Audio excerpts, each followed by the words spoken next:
Eto na mga katiyoy friend, ang ating mga kasangkapan. Meron tayong turmeric, meron tayong luya, bawang, sibuyas, paminta at sili.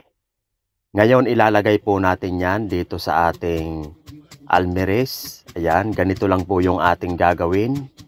Dudurugin lang natin para mas malasa yung ating sabaw kapag ginanito natin yung mga ingredients, mga kaibigan.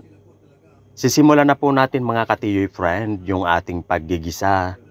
Maglalagay na tayo ng mantika sa ating kawali at igigisa na po natin yung ating mga dinurog na sangkap. Masarap kasi ang sabaw mga katiyoy friend kapag ginaganito natin yung ating mga ingredients. Dinudurog natin ng konti mga kaibigan. Gisa-gisa lang po lahat tayo mga katiyoy friend. Ayan. Antayin lang natin na maamoy natin yung aroma ng ating mga sangkap. Meron din tayong chicken buto-buto. Igigisa na rin po natin yan kasama ng ating mga sangkap. Halo-halo lang po tayo mga kaibigan para ma-mix po lahat ng ating mga inilagay na sangkap. Yun. Siguradong mapaparami naman ang kain natin to mga katiyoy friend. Maglagay lang tayo ng isang cube. Lalagyan na po natin yan ng tubig para sa ating sabaw.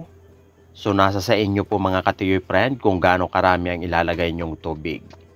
Takpan lang natin yan, palambutin lang natin yung ating chicken buto-buto na may laman-laman. At ito na nga yung naging resulta sa ating pagpapalambot. Mabango na mga katiyoy friend. Meron pa tayong inilagay na dried lemongrass. Pwede rin tayo maglagay ng fresh na tanglad.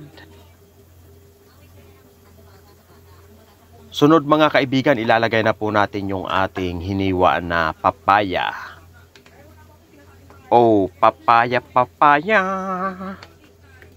Ayan, hahaluin pa rin natin yan mga kaibigan.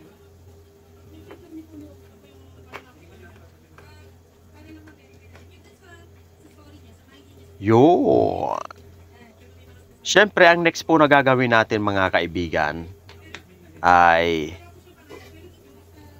tatakpan lang po natin yan at papalambutin lang natin yung ating inilagay na papaya. Yun. After 5 minutes, ito na. Haluin lang natin yan mga kaibigan. Dampi-dampi. Medyo malambot na yung ating inilagay na papaya. Ngayon maglalagay lang tayo ng seasoning. Ang ginamit kong seasoning mga katiyoy friend ay ang ginisa mix. Siyempre maglalagay tayo ng lemon juice o kaya'y pwede rin kalamansi para medyo maasim-asim yung ating sabaw. Yan, kitang-kita nyo na mga kaibigan. Ilang segundo na lang ay ready to eat na yan mga katiyoy friend. Ano pa? Kain na po tayo. Ayan. Ready na. Nakalagay na sa mangkok. Abay. Kumain na po tayo. Thanks for watching.